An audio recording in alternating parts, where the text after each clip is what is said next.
Bonjour, bienvenue dans un nouveau blog pour vous parler d'une série que vous n'avez pas encore vue, mais que nous par contre on avait chance de voir parce que MyTF1 VOD a organisé il y a quelques jours de cela une projection en avant-première d'une série que l'on pourra retrouver sur leur plateforme VOD, tout comme d'autres d'ailleurs, le lendemain de leur diffusion aux États-Unis, comme The Originals ou comme Hostage. Vous vous rappelez, on avait parlé d'Hostage en mal.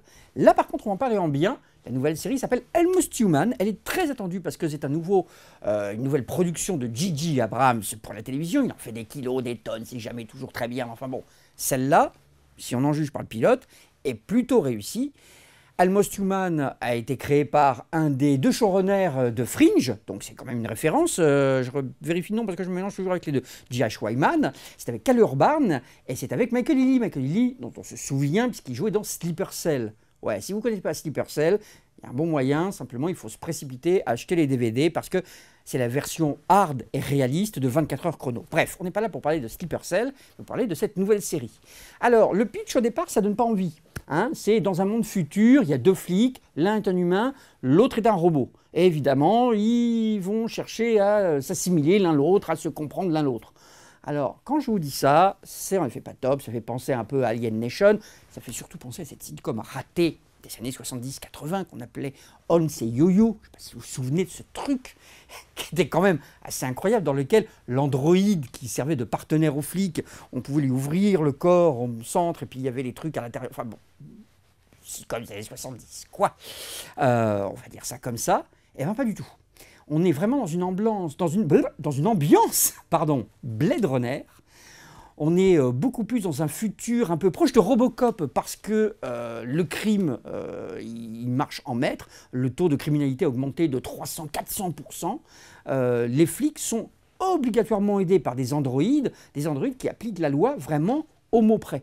Sauf qu'il y a un second réseau d'androïdes, un second style d'androïdes, qui sont les modèles précédents, qui eux, par contre, ont été imaginés, ont été pensés dans le but d'essayer de coller le plus près possible aux humains, d'où le titre, Almost Human, pour essayer d'avoir des émotions et de réagir de la meilleure façon qui soit.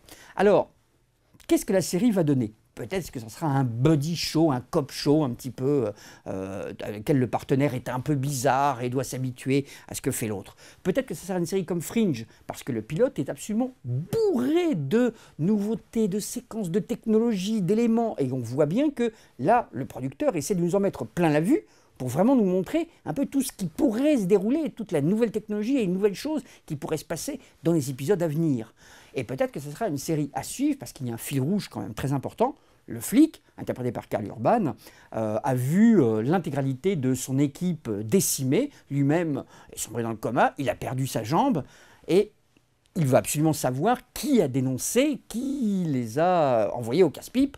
Il y a visiblement quelqu'un au centre du commissariat qui est une taupe. Donc ça, c'est un peu, on espère et on imagine, le fil rouge un peu de toute la saison. Donc vous voyez, il y a un peu trois histoires en une, plus un univers, je vous le répète, très Blade Runner, y compris les marchands de sushi, qui est vraiment très très bien imaginé. Le pilote va à 100 à l'heure, peut-être un peu trop, il y a peut-être un peu trop de choses. On espère que la suite sera du même niveau. En tout cas, ça va démarrer sur Fox et en France, ça sera sur MyTF1 VOD le lendemain de la diffusion aux États-Unis en version originale sous-titrée.